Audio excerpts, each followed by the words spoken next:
personatge de Joan Montleón és Joan Montleón. Jo crec que en la vida tu has de trobar el teu lloc, no? I això és el més difícil.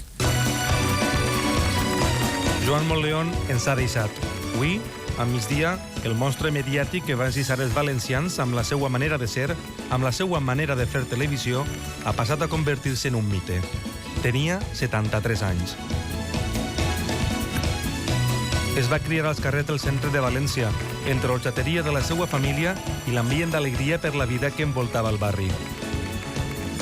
A veure, de la realista i això de dedicar-te al teatre o de fer això, dir, tu fes el que te dó la gana, però a les 7 del matí n'hi ha que obrir l'orxateria i quan tanques l'orxateria fes el que vulguis, però a treballar.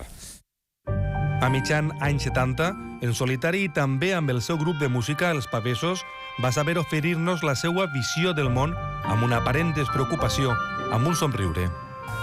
Fums i contaminació cobrent València sencera. Altos Hornos i la Ford estan matant l'Albufera.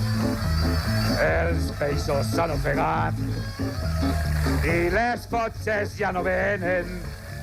Per no quedar ja no queden ni pins ni palmeres per a oxigenar.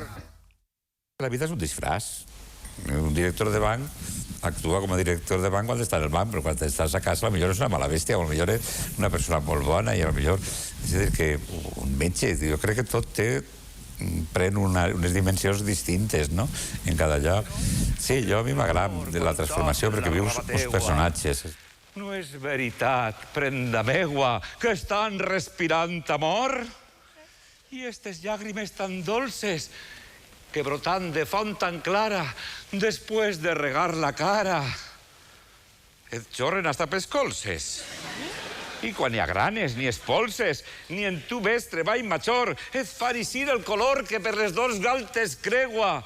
No és veritat, pitjona meua, que estan respirant amor? A més, Montleón va revelar-se com un actor potent, representant tota mena de personatges en més de 20 pel·lícules. Us envia tots a fer la mà i me'n torne a Cuba. A los pies de su santidad, yo, pecador... Siéntate a mi lado, don Tolaba, y presta atención. ¿Qué pasa? ¿No pensarás que el único cuerdo aquí eres tú? ¿Yo? No sé. Escucha. Te he estado observando y he llegado a dos conclusiones. Que se puede confiar en ti y que necesitas ayuda. El gran moment de Joan Montleón, però, l'eclosió de la seva popularitat, arribà de la mà d'esta casa, quan el 1989 rebia l'encàrrec d'inventar i dirigir un show.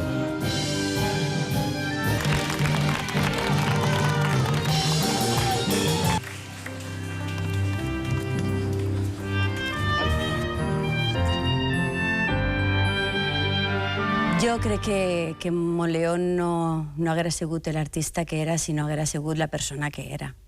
Perquè partint de la humanitat també, a més de la cultura, perquè sorprenia, a mi em va sorprendre molt és que en un llenguatge tan senzill, una manera de ser tan propera, tan familiar, amagara les enciclopèdies valencianes que tenia al cap, era un gran coneixedor de la comunitat valenciana, de les seues tradicions i de la seva gent. Benvinguts, bueno, ja estem així de nou, i jo diria com Fray Luis de León. Decíamos ayer, no diguem res, avui estem en ese món de Montleón.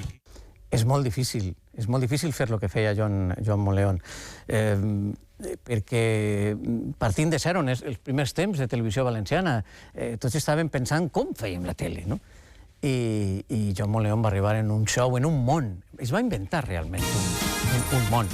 Les moleonetes, la paella, aquelles jaquetes que portava de colors impossibles i de lluentoretes.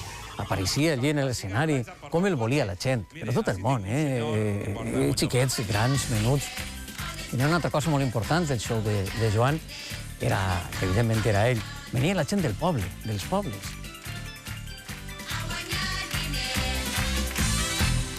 El show de Montleón, quan la gent cridava, moltes voltes sabia qui estava a l'altre costat del telèfon. I deia, tu és Pepita, la del forn, ai, quines coques més bones. Era sorpressiu perquè deies, com pot recordar a la gent, no? Gràcies a tu. Ja tenim la postal. Jo sempre recordo de Joan, jo crec que ell era un gran tímid, i jo una estrella, i a més novato. I quan tropezàvem era allò de... Hola, Joan, hola, xiu, no sé, hi havia una relació de dos tímids, no? Per la meva part, tenen un grandíssim respecte cap a la seva trajectòria, cap a lo que significava i lo que era Joan Montleón, i en els ulls molt oberts a veure què punyetes deprenia. Vaig dependre una cosa fonamental i que avui en dia tots els presentadors i els comunicadors han de tindre molt present: naturalitat. Vindrien més programes, concursos de televisió, saineig i més ràdio, on es va convertir en un autèntic confident dels oients. Jo no el recorde pujar el to de veu, imposar-se, anar de... Podia anar de divo, no? N'hi ha molta gent que no arriba ni al terra d'on ell xafava i va superpujada, i ell era una persona com un mes de l'equip, feia equip. Era un humor molt particular. Jo no puc... Imagine a Joan Montleón, sempre me l'imagine en un somriure, sempre me l'imagine comunicant en el poble, i jo crec que tots el recordarem així, no? En un enorme somriure. Era el Pare Noel de la pantalla. Era un fenomen.